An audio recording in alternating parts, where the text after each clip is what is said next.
ሰባተኛው ጠቅላላ ምርጫ እየተካሄደ እንደሆነ ይታወቃል። እኛም በአዲስ አበባ ምርጫ ክልል 18 ባህር ዳር ዩኒቨርሲቲ ምርጫ ጣቢያ ተገኝተናል። በዚህ ምርጫ ጣቢያ 7 ለተወካዮች ምክር ቤት የሚወዳደሩ እጩዎች እንዲሁም 53 ደግሞ ለአዲስ አበባ ምክር ቤት የሚወዳደሩ እጩዎች ቀርበዋል። አጠቃላይ 9 የሚሆኑ የፖለቲካ ፓርቲዎች ናቸው እየተወዳደሩ የሚገኙት። በዚህ ምርጫ ጣቢያ አጠቃላይ ያለውን ሂደት በተመለከተ ከምርጫ ጣቢያው ኃላፊ፣ ከታዛቢዎች፣ ከመራጮች እንዲሁም ደግሞ ከእጩዎች አስተያየታቸው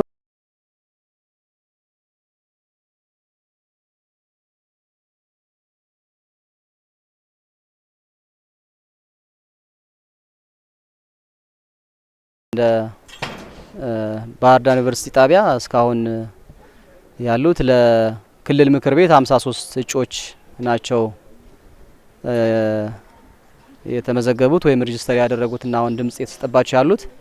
ለህዝብ ተወካዮች ምክር ቤት ደግሞ 7 እጩዎች ናቸው ወይም ተወዳዳሪዎች ናቸው ድምጽ የተሰጠባቸው ያሉት ማለት ነው። ጠዋቱ 12 ሰዓት ጀምሮ ለመምረጥ ያለው ፍላጎትን በጣም ደስ የሚል ነው። ተሰልፎ በጧቱ ነው እኛም ተሰልፈን የመረጥና በጣም ደስ የሚል ስሜት ነው የሚፈጥረው። እውነቱን ለመናገር ሀገር ለማመስራት በተለይ ሰው ደግሞ ለፈለገው ድምጹን ለመስጠት የሚያደርገው ርብርብ በጣም የተሻለ ነው። እሱን አይቻለሁ። ሀገራዊ 7ኛ ምርጫ የሚካሄደው በጣም ደስ የሚልና ከነበረው እስካሁን ከነበረው ምርጫ ለየት ያለና ሻል ያለ ዘመናዊ የሆነ ምርጫ ነው እያየሁት ያለሁት። አሁን ዛሬ የተለየ ያለው አንደኛ ዲጂታል ነው። ሁሉ ነገር ያለው በሲስተም የተሞላ ከሲስተም ጋር የተገናኘ ነው።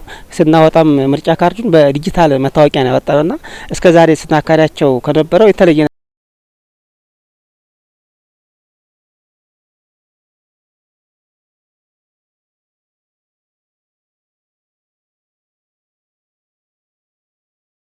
ቀደም ብለን የጀመርነ ስለሆነ የሀገር ጉዳይ ኃላፊነት ስለሆነ ኃላፊነታችንን በፍጹም ቅንነትና በፍጹም ኃላፊነት ለመወጣትና ስራችንን ደግሞ በተሰጠን ዳይሬክሽን መሰረት ያለምንም ጫና ለመስራት ያለምንም ገፊ ለመስራት ሙሉ ዝግጁ ነን።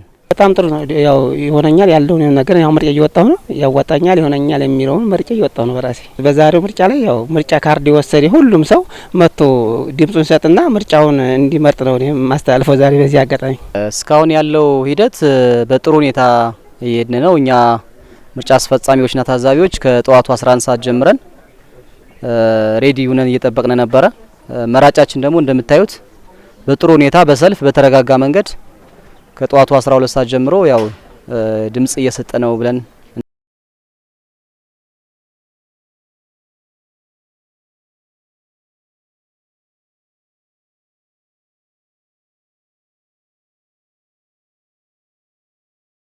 ትልቅ ችግር አላጋጠመንም እስካሁን ባለው።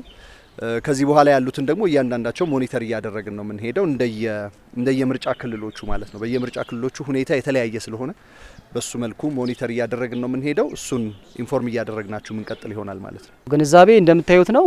ውስጥ ላይም እዚህም የተሰጠ ነው ዳይሬክሽን፣ ውስጥም ደግሞ በደንብ ይሰጣል ግንዛቤ። ይሄ ያው ክፍተት እንዳይፈጠር ነው፣ ድምጽን ዜሮ ለማድረግ ነው። ምክንያቱም ሰው ወረቀት መምረጥ ሳይሆን በትክክል የሚሆነውን ፓርቲ በትክክለኛው ቦታ ላይ ካደረገ ለቆጠራም ለሁሉም ነገር ለግልጸኝነቱ የሚያስቸግር ነገር ስላለ ግንዛቤው ያው በሚዲያም የተሰጠ ነበረ። አሁንም ከመጡ በኋላ ደግሞ በትክክል እኛም ግንዛቤ በሰጠን የስልጠና ማንዋል አለ፣ ታብሌቶች አሉ፣ ወረቀቶች አሉ፣ ብሮሾሮች አሉ። እነሱን የግንዛቤ እየፈጠርን ነው ያለነው። እዚሁ የምርጫ ጣቢያዎች በጧት በመከፈት ረገድ 12 ሰዓት ላይ እንደተከፈቱ አረጋግጠናል። ነገር ግን አንዳንድ የምርጫ ጣቢያዎች ላይ የተለያዩ ችግሮች ነበሩ። እሱን ከምርጫ ቦርድ ጋር በመነጋገር እየፈታን ነው የሄድ ነው። ያልተፈቱም ካሉ ከምርጫ ቦርድ ጋር በመነጋገር ከአስተባባሪዎች ጋር በመነጋገር እየፈታን የምንሄድበት ሂደት ነው ያዘጋጀ ነው። በእኛ በኩል እያንዳንዱ ምርጫ ጣቢያ እና እያንዳንዱ ታዛቢ በማዕከል ሪፖርት የሚያደርግበት ሲስተም አዘጋጅተናል። የትኛውም የኢትዮጵያ ኮርነር ላይ ምንም አይነት ችግር ቢፈጠር ምርጫን የተመለከተ ቀጥታ ኢንፎርሜሽን ይደርሰናል። እሱን በሚመለከት እሱን ለምርጫ ቦርድ ኮሙኒኬት አድርገን ሶሉሽን መፍትሄ የሚሰጥበት መንገድ እንፈልጋለን።